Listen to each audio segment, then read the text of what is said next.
Bienvenue dans Impact, l'émission de Mediatico qui redonne du sens à l'économie au travers de l'économie sociale et solidaire, avec aujourd'hui une émission spéciale sur l'accueil des migrants en France, parce que le gouvernement veut reprendre la main, dit-il, sur la politique migratoire. Il veut accélérer l'instruction des demandeurs d'asile, mais il n'y aura pas plus de place dans les centres d'accueil pour les demandeurs d'asile. Au contraire, il y aura plus de place dans les centres de rétention, c'est-à-dire les prisons, avant de les renvoyer chez eux.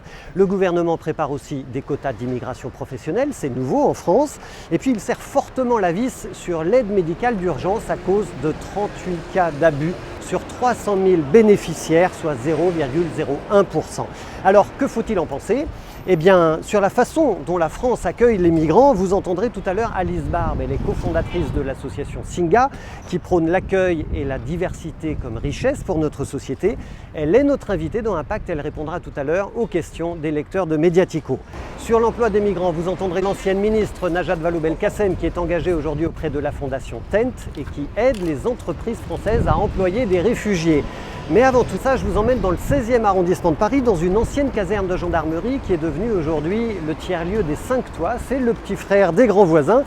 Et là-bas, l'association Le Réchaud, qui s'est déjà illustrée à Grande-Synthe, a ouvert un restaurant.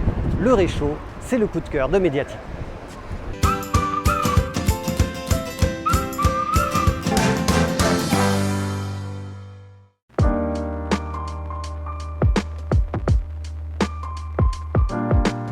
La Table du Réchaud, c'est un restaurant qui est ouvert de manière classique du mercredi au dimanche. La volonté, en fait, c'est de cuisiner pour réparer cet accueil qui est déficient en France, en Europe. Et c'est à travers la cuisine de faire se rencontrer des personnes qui ne se rencontreraient peut-être pas sinon. Donc, public accueillant, public accueilli. La Table du Réchaud, c'est un partenariat avec l'association Aurore qui gère l'accueil d'urgence. Et Aurore nous a invités à rejoindre le lieu qu'on a baptisé les 5 Toits, qui se trouve dans le 16e arrondissement de Paris.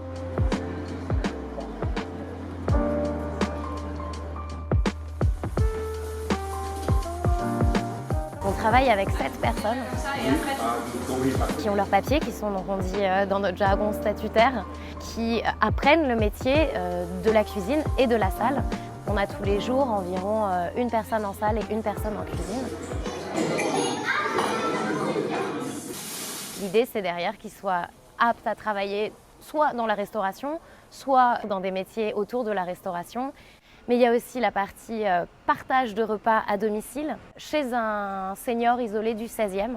On a aussi la partie atelier de cuisine de manière récurrente, un samedi sur 2.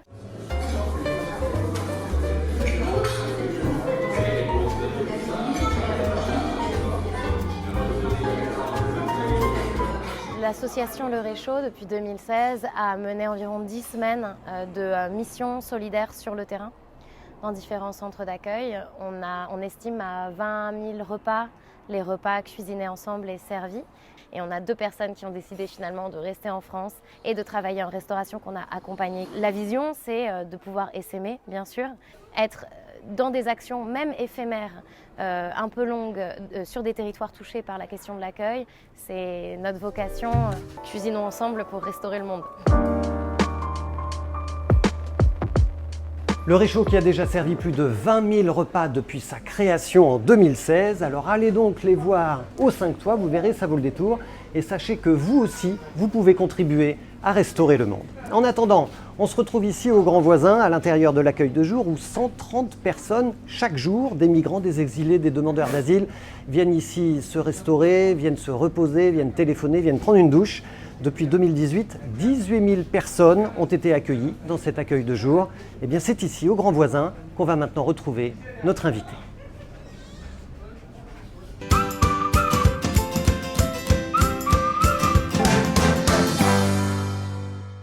En présence des lecteurs de Mediatico, nous recevons maintenant Alice Barbe. Bonjour Alice. Bonjour. Merci beaucoup d'être avec nous ce soir. Vous êtes la cofondatrice de l'association Singa, qui a été créée en 2012. Singa, c'est un mouvement citoyen qui permet la rencontre entre les migrants et la société d'accueil. On peut peut-être rappeler pour commencer que l'ONU recense 250 millions de migrants dans le monde, que la France en a accueilli en 2017 260 000, c'est-à-dire un millième. C'est pas tant que ça. Chez Singa, Dans combien de villes vous êtes présents et dans combien de pays? Aujourd'hui, on est dans 10 pays. On est dans 22 villes en France, une dizaine de villes, mais aussi en Allemagne, en Italie. On est au Canada, on vient d'ouvrir à San Francisco, au Luxembourg. Et on reçoit à peu près une dizaine de candidatures par mois de citoyens. Et quand je dis citoyens, je ne parle pas juste des citoyens locaux, je parle aussi des personnes migrantes qui nous disent « mais moi j'ai un super projet, j'ai envie d'ouvrir Singa » et du coup on fonctionne en franchise. Et l'idée c'est qu'on puisse s'étendre sur les prochaines années sur des centaines de villes. Souvent il y a beaucoup de gens qui nous qualifient comme une association d'aide aux réfugiés ou aux migrants et on n'est pas ça. On est un mouvement parce qu'on est parti du constat que souvent dans le secteur des organisations internationales ou humanitaires, il y avait des approches très descendantes, très verticales, qui prenaient très rarement en considération ce que les personnes concernées avaient à dire sur le sujet, et qu'il y avait des millions de citoyens, voire des milliards, qui avaient envie d'agir autour de causes, et que ces causes, on pouvait les retrouver dans tous les aspects liés à la migration. Donc on s'est dit, on va créer un mouvement, on va faire en sorte que chacun, n'importe où, n'importe qui, puisse s'en emparer et participer au départ à l'accueil des personnes réfugiées. Alors chez Singa, vous avez deux grands axes d'intervention. Vous avez l'accueil et vous avez l'entrepreneuriat. Parlez-nous d'abord de l'accueil. Vous avez un programme dont j'adore le nom chez vous qui s'appelle Calme. Calme, ça veut dire comme à la maison. Calme. Racontez-nous ce que c'est. Je précise là-dessus, Calme, c'est un produit parmi plein de programmes qu'on a fait et qui a eu une très grande résonance médiatique. Au départ, on a fait des hackathons. Tout simplement, on s'est dit, clairement, la technologie, c'était en 2013, la technologie a un très grand rôle à jouer. On voit des structures émerger comme Airbnb, comme Facebook, comme Instagram. Et à côté, on ne voit pas énormément de choses qui soient très inclusives. Et le secteur humanitaire ou social ne se met pas vraiment à la page. Je parle de 2014-2013, les choses ont pas mal évolué, et notamment merci à TechFuji pour ça. Et là-dessus, on a commencé des hackathons, et il y a quelqu'un qui nous a dit, mais en fait, on pourrait faire un Airbnb, une espèce d'appli, où les gens s'inscrivent par eux-mêmes. Et on a reçu, en l'espace de 3 semaines, près de 10 000 propositions d'accueil de personnes partout en France qui ont dit, moi, j'ai envie d'accueillir. Donc on a mis en relation des avocats qui ont accueilli des entrepreneurs. On a mis en relation des fans de hip-hop avec des experts de la musique. Et ça a donné tout un tas de très belles histoires, de très belles aventures. Il y a près de 700 personnes réfugiées qui ont été accueillies. Et on s'est dit, mais en fait, ça c'est un truc qu'on peut vendre à l'État. On a un dispositif qui permet de faire économiser énormément d'argent au pouvoir public. On a calculé, on a vu que ça faisait économiser près de 9 € par jour et par personne à l'État. Sur 500 personnes, ça représente 3 millions d'euros par an. Donc si on élargit à 5000 personnes, ça représente des millions d'euros. Mais du coup, on peut faire levier non seulement sur ce qu'on va appeler l'intégration en termes de politique publique, mais on va faire levier aussi sur la conscience collective, sur l'imaginaire. Parce que quelqu'un qui vit avec une personne qui est appelée réfugiée et qu'elle a vu qu'au travers du prisme médiatique, et qui se dit, mais en fait, c'est devenu mon meilleur pote, c'est devenu quelqu'un avec qui je vais partir en vacances, c'est devenu quelqu'un avec qui je vais faire un groupe de musique, et il y en a eu. Et on en a ici au Grand Voisin d'ailleurs. Hein, ah bah. Oui, les réfugiés. Les Cascodes sont nés ici, oui. Ah bah super. Il y a eu aussi des mariages, il y a eu des bébés. Et en fait, là, je me dis, si on passe un tout petit peu à l'échelle, il y a peut-être moyen de renverser le narratif et faire en sorte qu'on arrête de penser la migration en termes de poids, en termes de pénibilité, en termes de chiffres, et tout ce qui, encore une fois, enferme dans les cases. Après, je rajoute quelque chose, Singa, c'est pas que Calme, loin de là. On a des communautés. L'idée, c'est qu'on a des personnes qui organisent des événements. On a jusqu'à 10 événements par jour et par ville dans lesquels on est, où les gens viennent faire du yoga, viennent faire du footing. Moi, j'organise des ateliers de vin et fromage. Et l'idée, c'est de permettre la rencontre à travers le fun aussi, pas juste l'accueil. Concrètement, si j'ai envie d'accueillir quelqu'un chez moi, comment je fais? Je passe par la plateforme, j'imagine, vous en avez parlé. Oui. Combien de temps je dois accueillir quelqu'un et qu'est-ce que ça implique comme contrainte? Une personne qui souhaite accueillir doit s'engager pour un minimum de 3 mois et un maximum d'1 an. Au terme d'1 an, on considère, nous, que notre travail est terminé, l'accueil peut se poursuivre. Mais nous, on va dire, c'est une affaire qui marche. On met à disposition des accueillants et des accueillis des formations, des ateliers interculturels, tout un tas d'outils pour que la cohabitation se passe bien. Et on fait des partenariats avec des associations type Groupe SOS pour que la personne réfugiée soit pas non plus, fasse pas reposer le poids administratif de ses démarches à l'accueillant, mais est aussi quelqu'un sur qui se reposer, un travailleur social. Et notre travail de communauté, c'est qu'on fait en sorte que la personne accueillie, elle ait 10 potes autour, parce qu'on s'est aperçu que plus un immigrant, une personne migrante, un nouvel arrivant connaissait de locaux, plus elle avait accès à l'emploi, au logement, à l'amour, au bien-être. Combien de personnes ont été accueillies grâce aux actions mises en place par Singa ? L'accueil chez l'habitant, ça représente près de 700 personnes aujourd'hui. Le deuxième axe important chez Singa, c'est celui de l'entrepreneuriat. Parce que vous dites, voilà, il faut que les arrivants puissent contribuer au développement économique du pays qui les accueille. C'est quoi la philosophie qu'il y a derrière et comment ça fonctionne, cet axe d'engagement-là ? Les politiques publiques, dans beaucoup de pays, disent la priorité, c'est la langue. Il faut connaître la langue du pays d'accueil. Mais très rarement, on dit, en fait, tu parles pachtou, tu parles anglais, tu parles russe, tu peux contribuer, tu peux apporter ça, tu peux apporter tout ce que tu as au pays d'accueil. Il n'y a pas l'espace, il n'y a pas même pas la proposition pour dire qu'as-tu, que veux-tu créer, que veux-tu faire. Et là, je pense qu'il y a quelque chose à régler. Et du coup, c'était l'idée, un peu le sentiment de base, une intuition de se dire, mais tous les gens qu'on rencontre qui ont des rêves incroyables, que moi j'ai rencontrés dans mon parcours, comment on peut faire en sorte que ces rêves deviennent non seulement des réalités, mais surtout soient créatrices de valeurs, de liens sociaux, d'impact social, de surprises, de nouveaux produits et d'emplois. Et du coup, on a ouvert notre premier incubateur en 2016 à Paris, où on a un espace de coworking. Aujourd'hui, on a 8 incubateurs en Europe. On a accompagné près de 320 business autour de la migration. Alors, moi, je déteste l'appellation les réfugiés entrepreneurs. Ça ne veut rien dire. En revanche, l'idée, c'est que la migration est source d'innovation. C'est qu'une personne qui arrive va apporter des idées et va rencontrer une personne qui est là. Et la personne en face va dire « mais en fait, tu me donnes des idées ». Les personnes qui arrivent, qui apportent une culture, qui apportent des compétences, ont un rôle à jouer sur la transformation du monde du travail. Concrètement, vous pouvez nous dire rapidement comment ça marche dans votre programme d'incubation ou d'accélération ? Quel accompagnement vous apportez ? Combien de temps ça dure ? C'est un incubateur traditionnel, sauf qu'on prend en compte tous les aspects interculturels. Les formations sont en plusieurs langues, le matériel est en plusieurs langues. On a un très très gros travail de sourcing en amont des incubateurs. On va dans les lieux de vie des personnes migrantes, réfugiées. On fait beaucoup de design thinking. On travaille beaucoup sur la créativité.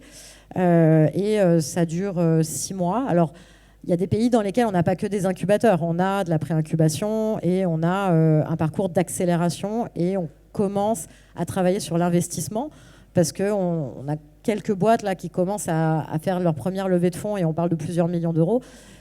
Donc on aimerait les accompagner aussi là-dessus et rendre le milieu start-up, unicorn, qui a son propre jargon, sa propre culture, le rendre aussi plus inclusif. Alors l'inclusion, elle passe évidemment aussi par l'emploi, sauf qu'il y a beaucoup de freins du côté des entreprises, on le sait. Il est évidemment possible pour les entreprises d'embaucher des réfugiés en particulier. Écoutez ce que nous en dit l'ancienne ministre Najat Vallaud-Belkacem, puisqu'elle est aujourd'hui présidente du conseil stratégique de la Fondation Tent, et ça fait partie de ses nouvelles attributions. Alors il y a une première chose en effet qui est très importante, qui consiste à éclairer la lanterne des potentiels employeurs sur ce qui est possible ou pas possible. Et c'est la raison pour laquelle, avec la Fondation Tent, l'une des premières choses que nous faisons, c'est de rédiger pays par pays un guide tenant compte de la législation du pays. Elle varie évidemment d'un endroit à un autre, explicitant les démarches, aidant dans les démarches pour faire en sorte que ce ne soit pas non plus trop contraignant pour l'entreprise que d'embaucher un réfugié. En fait, concrètement, c'est compliqué pour ceux qui sont encore dans le statut de demandeur d'asile, c'est-à-dire qu'ils viennent d'arriver et qu'ils sont en attente qu'on leur confère un statut reconnaissant leur situation. Mais une fois que la personne a reçu son statut de réfugié, elle peut travailler. Et une fois que vous avez repéré la personne, parce que ça c'est parfois une difficulté, vous ne les avez pas forcément dans votre champ de vision. Donc pour repérer les personnes, il faut que nos entreprises se mettent en lien avec des associations qui accueillent ces réfugiés, qui les connaissent et qui sont capables de dire quelles sont leurs compétences parce qu'elles ont beaucoup travaillé avec eux. Et une fois donc que vous avez repéré cette personne, qu'elle a le statut de réfugié, vous pouvez l'embaucher sans difficulté particulière. Aujourd'hui, il y a plus d'une centaine d'entreprises qui se sont engagées auprès de la Fondation Tent en prenant chacune, à chaque fois qu'une entreprise s'engage, elle prend un engagement qui est à minima d'embaucher des réfugiés. Donc le minimum, c'est de dire je vais prendre 100 réfugiés dans mon entreprise sur les 2 ans qui viennent. Et une fois que cet engagement est pris, les entreprises se posent également la question, poussées par nous bien sûr, de leur cœur de métier et de ce qu'elles peuvent apporter grâce à leur cœur de métier. Je vous en donne un exemple. Mastercard, qui est une des entreprises partenaires, elle va créer des services qui vont faciliter l'accès aux services bancaires, non seulement pour les réfugiés dans leur vie de tous les jours, mais aussi pour les réfugiés qui cherchent à créer des entreprises et pour lesquels il y a un vrai besoin d'avoir des services bancaires faciles d'accès.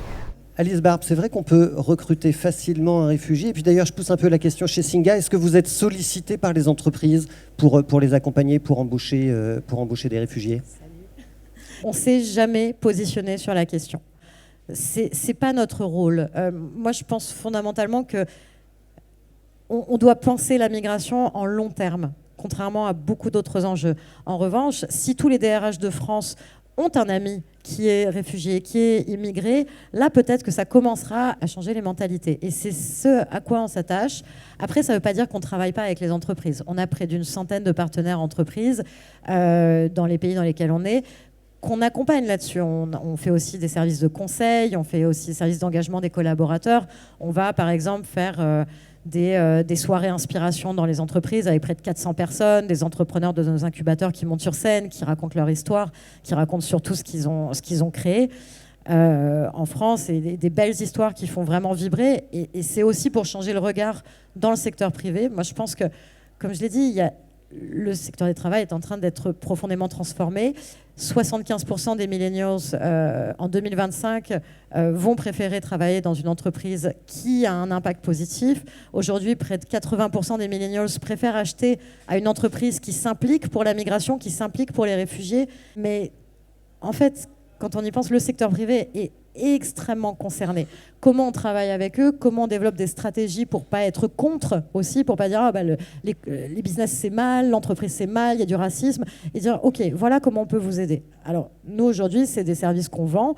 On travaille avec des entreprises comme Glovo, qui est un peu l'équivalent de Deliveroo, qui évidemment embauche beaucoup de coursiers qui sont eux-mêmes migrants. L'idée, c'est de travailler avec eux et de dire ok, toutes les personnes qui bossent chez vous, comment on peut leur permettre d'être plus heureuses au travail, d'être plus créatifs, de contribuer à faire des choses, d'être plus épanouis et de penser à leur futur. On travaille avec des entreprises comme Ben & Jerry's qui ont créé une glace qui encourage la rencontre entre les nouveaux arrivants et les locaux. Évidemment, on sait aussi que ça a permis pour eux de renforcer leur identité de marque. Enfin, il y a des intérêts de leur part. Comment une glace permet de faciliter la rencontre ? Si elle est offerte à des personnes qui ont créé un lien, ça permet. On a organisé 3 événements dans 3 villes où il y a eu des milliers de personnes qui sont venues pour se rencontrer, et à chaque rencontre faite, elles avaient une glace gratuite. Vous vendez donc des prestations aux entreprises. Du coup, il y a une question qui nous intéresse toujours beaucoup chez Mediatico, c'est celle du modèle économique des structures de l'économie sociale et solidaire qu'on fait découvrir. Quel est votre modèle économique chez Singa ? On a démarré en France sous un format associatif parce que c'était aussi ce qu'il y avait de plus pratique. Dans d'autres pays, on est soit des assos, soit des social business, avec le modèle social business par exemple en Allemagne ou aux États-Unis. L'idée, c'est évidemment qu'on mette l'impact social au cœur et surtout les membres de la communauté au cœur des activités. Cependant, moi, je vois aussi qu'il y a beaucoup de financeurs dans le secteur sur lequel on est qui ne sont pas forcément très éclairés sur l'impact social. Et il y a une forme de dépendance, mais je pense généralement dans le secteur associatif, et je ne suis pas la meilleure pour en parler, mais il y a une forme de dépendance aux financeurs qui parfois nous contraint à oublier notre ADN, qui nous contraint à oublier surtout les personnes qu'on est censé servir. Et on se dit, mais il faut qu'on soit plus autonome parce qu'on peut aller jusqu'à un certain point dans l'inphilanthropie, mais il faut quand même qu'on garde notre indépendance. Et cette indépendance, parce qu'on peut aussi avoir des subventions, on est content de travailler avec l'État, mais demain, quelqu'un d'autre arrive à la tête de l'État, tout va changer, tout va s'effondrer. Aujourd'hui, quelle est la part des subventions, quelle est la part des services que vous vendez dans votre chiffre d'affaires ? Au niveau global, on est à 80% de financement par des dons ou des subventions et 20% en prestations. J'aimerais aussi avoir votre regard sur la politique du gouvernement qui veut actuellement instaurer des quotas d'immigration professionnelle. Qu'est-ce que ça éveille en vous ? Rien dans le sens où la colère, elle est déjà là. Ça fait des années qu'il y a des colères. Je pense pas que Singa soit le meilleur acteur pour faire de la politique. C'est pas notre sujet, c'est pas notre domaine. L'important, c'est de penser aussi le long terme. D'autres acteurs, comme France Terre d'Asile ou la CIMAD, sont des acteurs extrêmement pertinents pour faire ça. On n'a pas pensé Singa là-dessus. Je pense que dans Singa, il y a beaucoup de gens qui croient plus forcément beaucoup à l'État-nation, qui se posent la question des frontières, qui se disent mais est-ce que c'est pas aussi aux villes de s'approprier une forme d'autonomie sur la manière dont on va penser le futur? Est-ce que les frontières ont encore un sens aujourd'hui? Ils se sentent plus citoyens du monde? C'est un mot, c'est une expression galvaudée, mais c'est quelque chose qui revient très souvent, bien sûr. Des communautés se forment absolument partout. Des communautés, par exemple, de genre, des femmes, il y en a partout. Il n'y a pas besoin d'être une femme française pour être femme. Il y a des communautés en fonction de rituels, de culture, de religion. Par exemple, je suis breton, je mange des crêpes. Mais aujourd'hui, on parle de quotas sur l'immigration. Il y a 300 millions de personnes qui vont être déplacées, réfugiés climatiques, à cause du réchauffement climatique. En face, il y a des États qui font des petits textes, des frontières, et qui se disent on va un petit peu exciter les gens sur la polarisation, on va faire en sorte de dire qu'il y a les bons réfugiés, les méchants migrants, accepter quelques dizaines de personnes pour faire plaisir d'une certaine manière un peu populiste. Il y a des camps qui émergent en Europe, aux États-Unis, pour entraîner des néo-nazis à tuer les envahisseurs musulmans. La polarisation, elle est extrêmement travaillée. Je ne vais même pas parler de Cambridge Analytica. Ça coûte 12 € en marketing digital pour faire transformer quelqu'un qui a peur en vote pour le Front National. Et je le sais assez bien, étant moi-même victime très régulière de Français de souche. Il y a quand même là-dessus un vrai sujet qui se lie, notamment en digital, mais aussi autour de la cohésion sociale.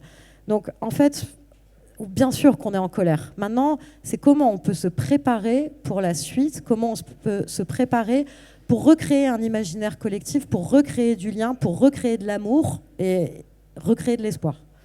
Merci Alice Barbe. Je propose qu'on laisse maintenant la place aux questions du public.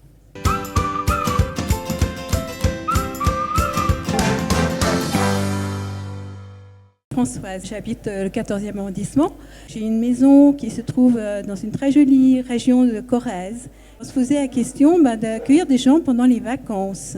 Alors, est-ce que ça peut intéresser Singa? Oui, on a tout un programme sur les vacances, en effet, d'ailleurs, qui ont généré pas mal d'emplois parce que les personnes qui partaient en vacances se retrouvaient dans des endroits sublimes et se sont dit, mais en fait, je peux devenir maraîcher, je peux m'impliquer dans la vie locale, créer mon entreprise. Et du coup, on décidé de rester. Donc, ça a insufflé des vocations. Après, vacances, voilà, le principe, c'est juste que vous soyez ensemble, vous soyez en colocation. Calme, ça marche que si les gens partagent des moments ensemble. Bonjour, je m'appelle Dechen et je suis avec TechFugees. Je suis une fellow des programmes TechFugees. Et moi, je suis une réfugiée aussi. Et je veux juste savoir si je viens chez vous, chez Singa, comme une réfugiée. C'est quoi comme, y a quoi comme aide? Merci. Merci et surtout bravo pour le fellowship. Et pour répondre à cette question, it's up to you, quoi. C'est vous qui décidez ce que vous allez faire. Si vous arrivez et que vous dites « je veux créer une association », on va vous aider pour ça. Si vous arrivez et que vous dites « je veux créer une entreprise », on va vous aider pour ça. Si vous dites juste « j'ai envie de parler français avec des gens qui aiment le cinéma », on va vous connecter avec des gens qui aiment le cinéma et qui vont parler français avec vous. Si vous dites j'ai envie de donner des cours d'anglais ou de n'importe quelle langue à des personnes qui ont besoin de ça, ou même qui sont passionnés par la littérature de mon pays, on va vous mettre en relation. Et ça, c'est infini. Si vous dites j'aime faire la fête, boire du vin, manger du fromage, aller au cinéma, faire du foot, du boomerang, de la boxe taille, l'idée c'est qu'on fasse en sorte de dire ok, de quoi avez-vous envie? Venez, on va le faire ensemble. Et notre travail, c'est de former des personnes qui vont organiser ces événements. Merci beaucoup Alice Barbe pour vos réponses aux lecteurs de Mediatico et merci d'avoir accepté notre invitation aux grands voisins. On souhaite à Singa une très belle continuation et on va regarder tout de suite l'agenda de l'ESS.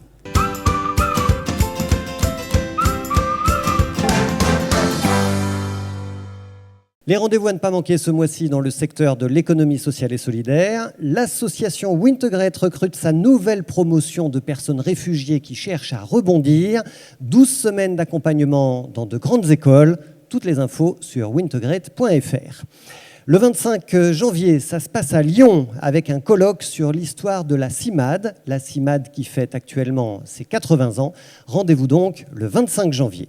Qu'est-ce que être citoyen aujourd'hui? C'est le thème de la journée Droit de Cité qui est organisée par le mouvement associatif. Ce sera le 31 janvier à la Cité universitaire à Paris. Depuis le 9 décembre et jusqu'au 5 février seulement, dans quelques jours, vous pouvez candidater pour les prix de l'inspiration en ESS de la Fondation Crédit Coopératif. Dépêchez-vous. Et puis même chose pour la Fondation La France s'engage qui a lancé son prix international début décembre. Les candidatures sont ouvertes jusqu'au 10 février seulement. Pour finir, sachez que dans le prochain numéro d'Impact, nous recevrons le député Dominique Potier. On parlera avec lui du projet de loi pour l'économie circulaire qui est en discussion actuellement à l'Assemblée nationale. On parlera aussi du crime d'écocide. On parlera de la problématique du foncier dans le secteur de l'ESS. On vous attend. Inscrivez-vous sur mediatico.fr. Voilà, prochain enregistrement donc le 22 janvier. On compte sur vous pour nous rejoindre. D'ici là, pensez à votre impact et agissez.